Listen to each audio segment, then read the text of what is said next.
Eternal life is the nature of God that you have come to share and co-inherit. When we speak of eternal life, we are speaking about a new nature, a new DNA that has been superimposed upon your life.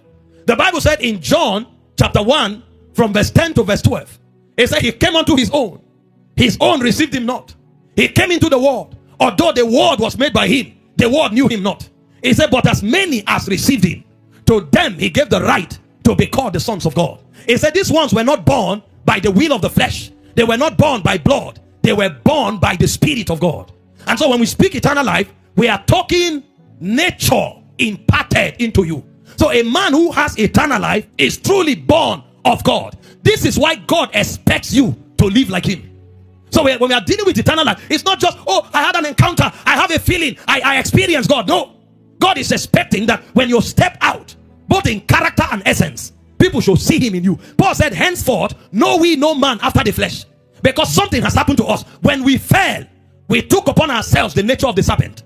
In John 8:44, it says, you are of your father the devil, and the lust of your father shall ye do. So when we fell, a different nature was imparted into us. We became serpentine. That's why lie came to us naturally. Exaggeration, theft, lust. These things happen to us naturally. You didn't take a child to a school to train them to lie. You didn't take a child to a school to train them to be afraid. All of these things were dimensions of the serpentine nature that were born in him. But when God gave you eternal life, what happened was a transubstantiation took place. The nature of the serpent was mortified and the nature of God was imparted. So eternal life is not just a doctrine we teach. It's actually a nature we have received and we are expected to manifest. It said in 1 John chapter 5 verse 11 to 13, this is the record. God has given us eternal life. He said that life is in the Son. So that life does not exist in limbo. It is carried by a vessel. And so any vessel that possesses that life is transubstantiated to be able to host it. He said whoever believes in the Son has life. He said these things I have written unto you that believe on the name of the Son of God, that you may know that you have eternal life. In 2 Peter chapter 1 verse 4, please meditate on these scriptures on a daily basis.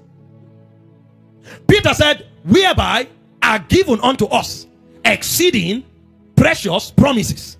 He said that by them we might become partakers of the divine nature, having escaped the corruption that is in the world through lust.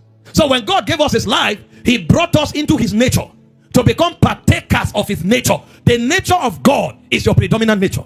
You need to understand this. The reason it still looks as if the serpentine nature is manifesting is because you have not understood how eternal life works, and you are not yet mobilizing the forces of eternal life.